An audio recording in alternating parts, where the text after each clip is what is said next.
So instead of a la carte channels, I'm betting what we'll see a lot more of is a la carte brands. Not just a wise man, but a handsome man as well.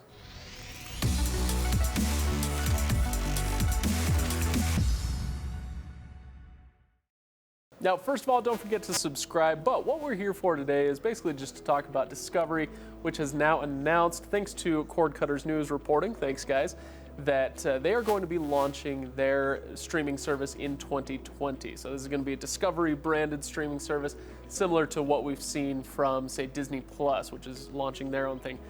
Well, how similar, that remains to be seen, but it does come down to this idea of, yeah, we're not seeing a la carte channels, we're seeing a la carte brands. And so now you'll be able to sign up for Discovery channels separately as their own thing.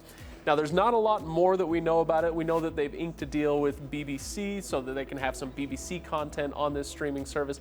But beyond that, there's a lot that we don't know. Now, the big question for me is what's going to be on it. We don't even know that yet. Discovery owns 19 live TV channels. Discovery, obviously, and then things like Food Network and DIY and Animal Planet. There's some big names on there. So how many of those are going to be available on this? They also own several digital properties that you might recognize, things like Now This and Motor Trend and what are the other ones? Thrillist. So there are some online ones as well that they could fold into this, and we don't know which of those will be available on the streaming service. We also don't know if these will be live channels or purely on demand. That's a good question that we'd like to have answered. And of course, the other question, the big one for you might be price. What is this going to cost? Now, the CEO of the Discovery Networks has hinted in the past that they are shooting to offer 17 channels for a price point of $5. I would be kind of shocked if they were able to pull that off, especially if they were live channels. Maybe if it were on-demand content, but if it's live, I would be surprised. Disney, for instance, they own their whole suite of channels, and when they license that out to a streaming provider, it costs at least $17, and there's no wiggle room on that. Now, Disney would be a more valuable property than Discovery, but let's say we cut that in half and say that it's worth half that $17, that's still above that $5 price point. So for live TV, I would be surprised if they were able to get away with $5.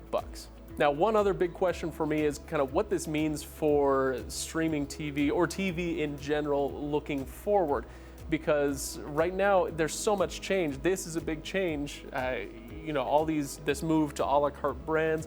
We don't know what this is going to make things look like in the long term. You have brands like Hulu and others who license this Discovery content.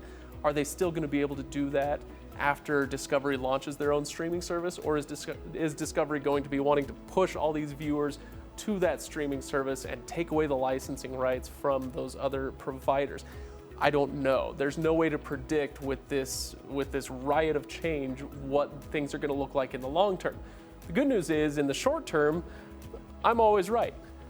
As always, let me know what you think below in the comments. I'm interested to see how many people are going to be willing to pay, say, $5 a month for Discovery content, especially if they end up severing their deals with places like Hulu. Is this something that you would pay $5 a month to get all on its own? Let me know in the comments. If you liked this video, give it a like. If you loved it, hit the subscribe button and the bell icon so you can be notified of future videos like the one we have coming up next week, in which I test drive a spoon as an HD antenna for your TV. Spoiler alert, it went pretty well. Anyway, thanks for watching, guys. I'll see you on the next video.